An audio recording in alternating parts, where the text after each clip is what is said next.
तो यार class 10th में आ गए और अब साइंस में डर लग रहा है तुम्हें कि भैया अब हम साइंस कैसे पढ़ने वाले हैं क्लास 10th में। साइंस थोड़ी सी टफ लग रही है हमको और साइंस टफ आती है। बोर्ड के पेपर में कैसे हमको क्वेश्चंस को करना है, बोर्ड के पेपर को कैसे करना है और बोर्ड के तरीके को हम आज तक नहीं समझ पाए हैं। क्या बोर्ड सच में टफ होने वाला है, क्या बोर्ड ईजी होने वाला है। आज की वीडियो में मैं तुम्हारे लिए पूरी साइंस की सिलेबस का ब्रेकडाउन लेकर आया हूँ, जिसमें मैं शुरुआत से लेकर अंत तक सारी चीज़ें बताऊंगा कि आपका सिलेबस कैसे है, कैसे आपने पढ़ना है, किस तरीके से आपका सिलेबस बटा हुआ है और आपको बोर्ड की पर्सनली आपकी बोर्ड की क्या स्ट्रैटेजी रहने वाली है। पूरे थ्रू आउट द ईयर आपको कैसे अपने सिलेबस को कवर करना है, जिससे कि आप बोर्ड में बहुत अच्छे मार्क्स को स्कोर कर सकते हो। इससे पहले अगर आप इस चैनल पर नए हो तो चैनल को सब्सक्राइब कर लो, वीडियो को लाइक कर लो और वीडियो को अपने दोस्तों के साथ शेयर कर लो जो अभी अभी क्लास 10th में आए हैं। अब आज हम बात करने वाले हैं कि क्लास 10th का जो साइंस का सिलेबस है वो बेसिकली उसका क्या क्या ब्रेकडाउन है। आज हम डिटेल तरीके से समझेंगे कि क्लास 10 के साइंस साइंस के सिलेबस को कैसे आपको टैकल करना है, कैसे आपको पढ़ना है। तो सबसे पहली चीज एक बहुत तरीके से स्मार्ट ब्रेकडाउन में आपके लिए लेकर आया हूं। तो हम सबसे पहले एक बिग फ्लो समझ लेते हैं कि ऊपर तौर पे कि क्या क्या चीजें हैं आपके क्लास 10 के सिलेबस में। अब क्लास 10 के जो साइंस का सिलेबस है वो बेसिकली 3 सब्जेक्ट्स में या 3 पार्ट्स में बटा हुआ है, जो कि है फिजिक्स, केमिस्ट्री और बायोलॉजी। ठीक है। अब फिजिक्स में आपके 3 चैप्टर्स हैं, एक है लाइट, दूसरा है इलेक्ट्रिसिटी और तीसरा है मैग्नेटिज्म। अब केमिस्ट्री की अगर बात करें तो उसमें 4 चैप्टर्स हैं, जैसे chemical reaction, acid basis and salts, metals और नॉन मेटल्स और कार्बन एंड इट्स कंपाउंड। ठीक है। और बायोलॉजी की बात करें तो बायोलॉजी में वापस से 4 चैप्टर्स हैं आपके। पहले है लाइफ प्रोसेसेस, दूसरा है कंट्रोल एंड कोऑर्डिनेशन, रिप्रोडक्शन और हेरिडिटी एंड इवोल्यूशन। अब मैं तुमको ये सारी चीजें बता इसलिए रहा हूं क्योंकि इसमें मैंने कुछ डिटेल लिख रखी है। पहली चीज देखो, अगर आप फिजिक्स के लाइट चैप्टर के बारे में बात करोगे तो लाइट चैप्टर में कहीं ना कहीं आपको रे डायग्राम देखने को मिलेंगे, न्यूमेरिकल्स बहुत सारे देखने को मिलेंगे और बहुत बार बोर्ड में न्यूमेरिकल्स और रे डायग्राम से क्वेश्चन पूछा जाता है। तो मैं यहाँ पर कुछ चीजें हर चैप्टर की इंपॉर्टेंट लिख कर आया हूँ। उसके बाद मैं आपको पूरा एक चैप्टर का पूरा एक कॉन्सेप्ट का पूरा ब्रेकडाउन दूंगा। पहले हम बड़ी बड़ी चीजों की बात करें तो लाइट में आपका रे डायग्राम्स और न्यूमेरिकल्स है। इलेक्ट्रिसिटी की बात करें तो इसमें सबसे इंपॉर्टेंट चीज जो आती है वो ओम्स लॉ आती है।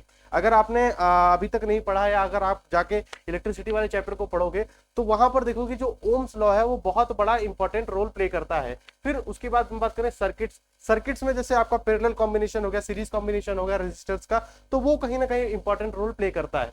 वैसे ही आगे मैग्नेटिज्म की बात करें तो उसमें कंसेप्ट होते हैं, कुछ डायग्राम्स होते हैं जो इंपॉर्टेंट हो जाते हैं। फिर केमिस्ट्री में भी ऐसे बाकी सारी चीजें ब्रेकडाउन लिख रखा है। अगर मैं हट जाता हूं, एक बार स्क्रीनशॉट ले लो, फिर मैं आगे बढ़ता हूं, आगे आपको और डिटेल तरीके से सारी चीजें बताने वाला हूं। नेक्स्ट अगर हम बात करें कि फिजिक्स का क्या एक्चुअली ब्रेकडाउन है, तो मैं फिजिक्स, केमिस्ट्री और बायोलॉजी का एक अलग अलग ब्रेकडाउन लेके आया हूं। तो फिजिक्स में आपके 3 चैप्टर्स थे, पहला था लाइट, दूसरा इलेक्ट्रिसिटी, तीसरा है मैग्नेटिज्म। अगर लाइट चैप्टर की बात करें तो लाइट चैप्टर में आपके बहुत इंपॉर्टेंट चीज होने वाली है कि आपको रे डायग्राम बनाना आना चाहिए। शुरुआत से ही आपको फोकस करना है कि आप रे डायग्राम ना छोड़ो। 6 या 7 केसेस होते हैं रे डायग्राम्स में, पूरे कॉन्केव मिरर और कॉन्वेक्स मिरर में, तो वो आपको बहुत इंपॉर्टेंट पढ़ने वाले हैं। फिर बाद में जब आप लेंस की बात करते हो तो लेंस के भी रे डायग्राम्स हैं। तो कहीं ना कहीं आपको ये समझना है कि रे डायग्राम्स को आप समझ कर चलो, रे डायग्राम्स को रटो नहीं। ठीक है। रे डायग्राम्स बहुत इंपॉर्टेंट रोल प्ले करने वाले हैं। दूसरी बात करूं तो न्यूमेरिकल्स। अब न्यूमेरिकल्स की बात क्यों कर रहे हो, क्योंकि कभी कभी जो बोर्ड के एग्जाम में देखा गया है कि इस चैप्टर से 5-5 नंबर के न्यूमेरिकल्स पूछ लिए जाते हैं। तो आपके लिए न्यूमेरिकल्स बहुत इंपॉर्टेंट होने वाले हैं। इस चैप्टर में आपको रे डायग्राम्स और न्यूमेरिकल दोनों पर ध्यान देना है। दूसरे चैप्टर की बात करें तो मैं इलेक्ट्रिसिटी में जैसे मैंने तुमको बताया था कि ओम्स लॉ से क्वेश्चन आते हैं, कभी ना कभी ओम्स लॉ से अच्छे खासे क्वेश्चन आ जाते हैं। ओम्स लॉ से आपका 3 नंबर का क्वेश्चन पक्का ही है आपके बोर्ड के एग्जाम में, और कभी कभी 5 नंबर का क्वेश्चन आपके डिटेल में पूछा जाता है ओम्स लॉ और ओम्स लॉ के एग्जांपल्स, ओम्स लॉ के एप्लीकेशन पर। तो ये आपके लिए बहुत इंपॉर्टेंट रहने वाला। जब भी आप इलेक्ट्रिसिटी चैप्टर पढ़ो तो ध्यान से याद रखो कि ओम्स लॉ आपको नहीं भूलना है। दूसरी बात करें तो सर्किट्स में मतलब जैसे मैंने तुमको बताया था, जब आप रजिस्टर्स के बारे में पढ़ोगे, यहाँ पर जब आप रजिस्टर्स के बारे में पढ़ोगे तो रजिस्टर्स में 2 तरीके के कॉम्बिनेशन होते हैं, मतलब 2 रजिस्टर या 2 से ज्यादा रजिस्टर को बहुत तरीकों से जोड़ा जाता है। मतलब 2 तरीकों से आपके सिलेबस में है, एक है सीरीज कॉम्बिनेशन, एक है पैरेलल कॉम्बिनेशन। जब सीरीज में जोड़ा जाता है या एक पैरेलल में जोड़ा जाता है तो उस केसेस में क्या क्या बनते हैं, उससे रिलेटेड न्यूमेरिकल्स आ जाते हैं आपके पेपर में। तो आपको इलेक्ट्रिसिटी चैप्टर में 2 चीजें ध्यान रखनी है, ओम्स लॉ और साथ ही साथ सर्किट डायग्राम। सर्किट डायग्राम्स को सॉल्व करना आना चाहिए, सर्किट डायग्राम्स बनाना आना चाहिए, ये आपकी म्यूचुअल अंडरस्टैंडिंग होनी चाहिए। नेक्स्ट अगर बात करें तो मैग्नेटिज्म, मैग्नेटिज्म में आपका जो चैप्टर है वो थोड़ा सा कंसेप्चुअल चैप्टर है, तो आपको ध्यान देना है कि वहां पर कंसेप्ट पर आप ध्यान दो, और साथ ही साथ कुछ डायग्राम्स हैं जो कि वहां पर बहुत इंपॉर्टेंट रोल प्ले करते हैं। तो कंसेप्ट के साथ साथ आपको डायग्राम्स रखना है, जैसे कि आपका सोलिनॉइड हो गया, सोलिनॉइड का डायग्राम बन जाता है, मैग्नेटिज्म का डायग्राम बन जाता है, मैग्नेटिक फील्ड लाइंस का डायग्राम बनता है। तो ये सारी चीजें आपको पहले से ही ध्यान में रखनी है। नेक्स्ट अगर बात करें कि भैया केमिस्ट्री का क्या ब्रेकडाउन है, केमिस्ट्री का ब्रेकडाउन में सबसे पहला चैप्टर जो आता है वो रिएक्शन होता है, केमिकल रिएक्शंस। उसमें आपको बेसिक्स थोड़े से ध्यान रखने हैं कि रिएक्शन होती कैसी है, एक्चुअली मेटल नॉन मेटल की कैसी रिएक्शन होती है, एक्चुअली में एसिड और बेस कैसे रिएक्ट करता है, क्या इवेल्युएट होता है, और कैसे आपकी जो गैसेस जब इवेल्युएशन में बाहर निकलती हैं, गैसेस जब इवॉल्व होती हैं तो उनके क्या क्या रिएक्शन होते हैं। बेसिकली यहाँ पर हाइड्रोजन की बात हो रही है, ठीक है। नेक्स्ट अगर एसिड एंड बेसिस वाले चैप्टर की बात करें तो यहाँ पर आपको पीएच वैल्यूज पे बहुत इंपॉर्टेंट कमांड रखना पड़ेगा कि कुछ कुछ एसिड्स हैं जो कि घर में यूज होते हैं, आपका सिट्रिक एसिड हो गया, आपका विनेगर हो गया, इन सब की पीएच वैल्यूज आपकी जब एसिड रेन होती है उस पे आपके पीएच वैल्यूज पूछ लिए जाते हैं। तो ये जो 3-4 चीजें हैं जो कि बहुत इंपॉर्टेंट है। बोर्ड सीबीएसई बोर्ड की बात करें तो फ्रीक्वेंटली ईयर्स में क्वेश्चन आते रहते हैं, कभी 1 नंबर में जाता है, कभी 3 नंबर में आता है, कभी कभी डिटेल तरीके से 5 नंबर में क्वेश्चन पूछ लिए जाते हैं। तो ये आपको ध्यान में रखना है कि अगर एसिड बेसिस वाला चैप्टर कर रहे हो उसमें पीएच प्लस साथ साथ एप्लीकेशन, जैसे मैंने तुमको बताया ना, सिट्रस एसिड का एप्लीकेशन, टोमेटो का एप्लीकेशन, ठीक है, विनेगर का application, caustic soda, baking soda, ये सारी एप्लीकेशन बेस्ड जो केमिस्ट्री है आपको वो पूरी केमिस्ट्री एप्लीकेशंस पे आपको पढ़नी पड़ेगी। आपको वॉशिंग सोडास के बारे में पढ़ना पड़ेगा, बहुत सारी जो एप्लीकेशन मतलब बहुत तरीके के जो एप्लीकेशन सब्सटेंसेस यूज किए जाते हैं, एप्लीकेबल सब्सटेंस किए जाते हैं, वो आपको ध्यान में रखना पड़ेगा। नेक्स्ट अगर बात करें मेटल्स एंड नॉन मेटल्स वाले चैप्टर की तो यहाँ पर आपको सबसे इंपॉर्टेंट है कि आपको रिएक्टिविटी सीरीज आनी चाहिए। तो जब भी ध्यान रखो, जब भी आप ये चैप्टर पढ़ रहे हो तो यहाँ पर एक इंपॉर्टेंट चीज है कि आपको रिएक्टिविटी सीरीज आनी चाहिए। मेटल्स कैसे रिएक्ट होते हैं, कौन ज्यादा रिएक्टिव, कौन ज्यादा रिएक्टिव करता है, कौन ज्यादा कम रिएक्ट करता है, तो ये आपको रिएक्टिविटी सीरीज से पता चलेगा। तो इसलिए सबसे पहली बात है कि आप रिएक्टिविटी सीरीज को ध्यान में रखो, रिएक्टिविटी सीरीज को याद करके रखो, रिएक्टिविटी सीरीज को अपने दिमाग में डाल के रखो। नेक्स्ट अगर कार्बन एंड कंपाउंड की क्या बात करें तो कार्बन एंड कंपाउंड में वापस से बॉन्डिंग के थोड़ा सा जो केमिकल स्ट्रक्चर्स होते हैं, बॉन्डिंग स्ट्रक्चर्स होते हैं, वो याद रखना है।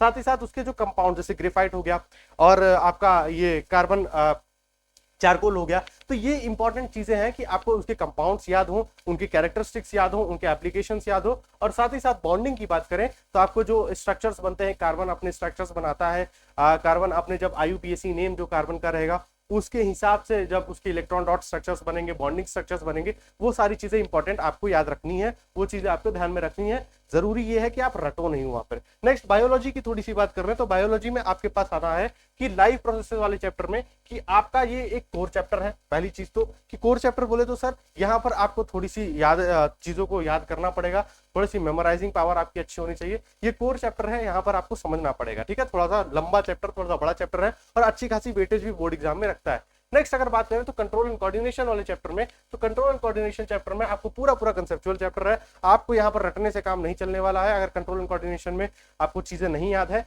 तो कहीं ना कहीं आप यहाँ पर स्ट्रगल फेस करने वाले हो। तीसरे चैप्टर रिप्रोडक्शन की बात करें तो रिप्रोडक्शन एक पूरी थ्योरी चैप्टर है। आपको थ्योरेटिकल चैप्टर अगर आपने समझ लिया तब आपका काम बन सकता है, नहीं समझे तो फिर से आपको यहाँ पर दिक्कत फेस करने को मिल सकती है। तो एक तरीके से थ्योरेटिकल चैप्टर है, यहाँ पर कुछ भी चीजें आपको रटनी नहीं है, कुछ भी चीजें आपको मतलब याद करके नहीं रखनी है। आपको थ्योरी आती है, आपको समझ में आ रहा है, आपको कॉन्सेप्ट समझ में आ रहे हैं तो आप इस चैप्टर में आराम से अच्छे मार्क्स स्कोर कर सकते हो। नेक्स्ट हेरिडिटी चैप्टर की बात करें तो हेरिडिटी में थोड़ी सी जेनेटिकल बाइसेस की बात करते हैं। तो जेनेटिकल बाइसेस यहाँ पर इंपॉर्टेंट रखता है, जो मेंडल्स लॉ होते हैं और भी बहुत सारी चीजें होती है। अगर आप बायोलॉजी को थोड़ा सा बहुत डिटेल तरीके से पढ़ोगे तो आपको समझ में आ जाएगा। यहाँ पर आपको सिर्फ जेनेटिक्स, अगर मैं बात करूँ जेनेटिक्स के जो बेसिक्स हैं और जेनेटिक्स के बाद में जो एग्जांपल्स हैं, जो उसके क्वेश्चंस हैं और जो उसके रिलेटेड कॉन्सेप्ट्स आपके एनसीईआरटी बुक में लिख रखे हैं, वो आपको याद करके रखना, वो आपको समझ में रखना है और उसको बनाना एक्चुअली आपको आना चाहिए, क्योंकि बोर्ड में कभी कभी वो डायरेक्टली क्वेश्चन पूछ लिया जाता है। तो ये 4 चैप्टर आपके बायोलॉजी में थे। अब मैं आपको एक चीज बताने वाला हूँ कि यार मुझे थोड़ा सा क्या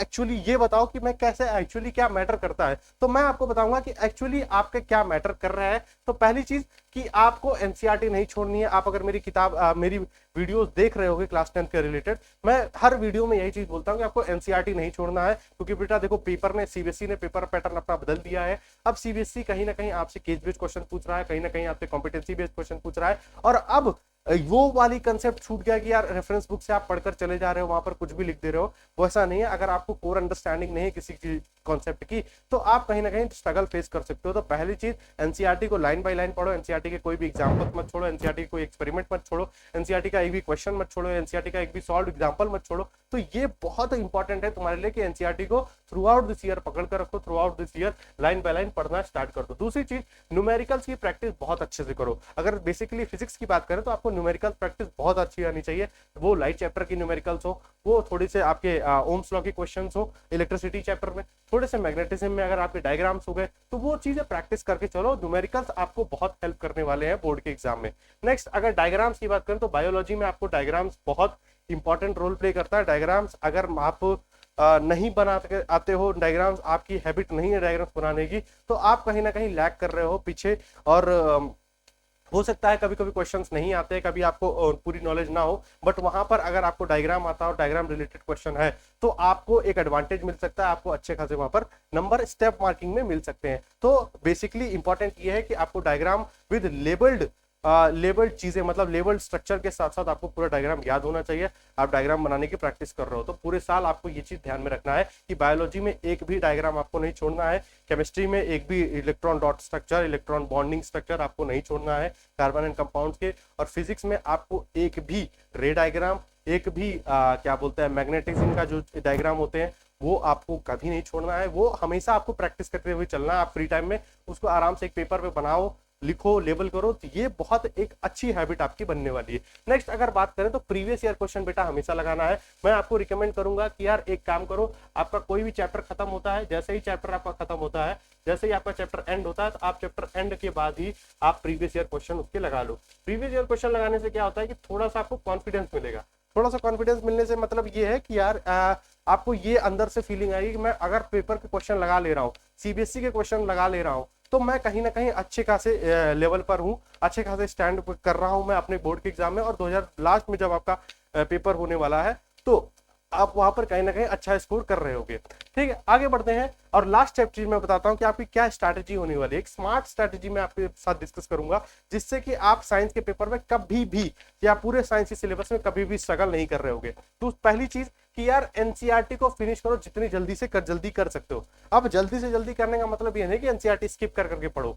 एनसीईआरटी को आपको खत्म करना है, बहुत अच्छे लेवल पे खत्म कर रहा है, मतलब एक भी क्वेश्चन नहीं छूटना चाहिए, एक भी एग्जांपल नहीं छूटना चाहिए, एक भी एक्सपेरिमेंट नहीं छूटना चाहिए। दूसरा चीज, साथ ही साथ उसकी प्रैक्टिस करो। आप प्रैक्टिस कहां से करोगे भैया? थोड़ी सी एक काम करो, आप पहले एनसीईआरटी करो। जब एनसीईआरटी से क्वेश्चन खत्म हो जाते हैं, एनसीईआरटी के एग्जाम्पल खत्म हो जाते हैं, तो कोई ना कोई साइड बुक ले लो। अब साइड बुक अगर मैं आपके लिए रिकमेंड करूँ तो वैसे मैंने साइड बुक की एक बुक वीडियो बना रखी है, बट अगर मैं साइंस के लिए साइड बुक भी रिकमेंड करूँ तो एसचान पब्लिकेशन की बुक आप ले लो। अगर आप 9th में हो, अगर आप 10th में हो, एसचान जैसा डिटेल तरीके से कंसेप्ट, एसचान जैसे डिटेल तरीके से कंटेंट आपके पूरे बुक में किसी भी किताब में नहीं लिख रखा है। ये कोई पेड प्रमोशन नहीं है, मैं जहां से पढ़ता था, जहां से बच्चे मेरे पढ़ते थे, वही मैं तुमको बता रहा हूँ, वहां से तुम भी पढ़ो, बहुत हेल्प करने वाला है। ठीक है, नेक्स्ट बात करें, डेली न्यूमेरिकल्स प्रैक्टिस करने की आदत डाल लो। डेली न्यूमेरिकल्स बोले तो कि डेली आप लगभग 5 क्वेश्चन सॉल्व करो। बहुत ज्यादा मैं आपसे एक्सपेक्ट नहीं कर रहा हूँ, डेली आप 5 क्वेश्चन सॉल्व करो, बट डेली करो। डेली करने से क्या होता है ना कहीं आपकी न्यूमेरिकल्स करने की जो आदत होती है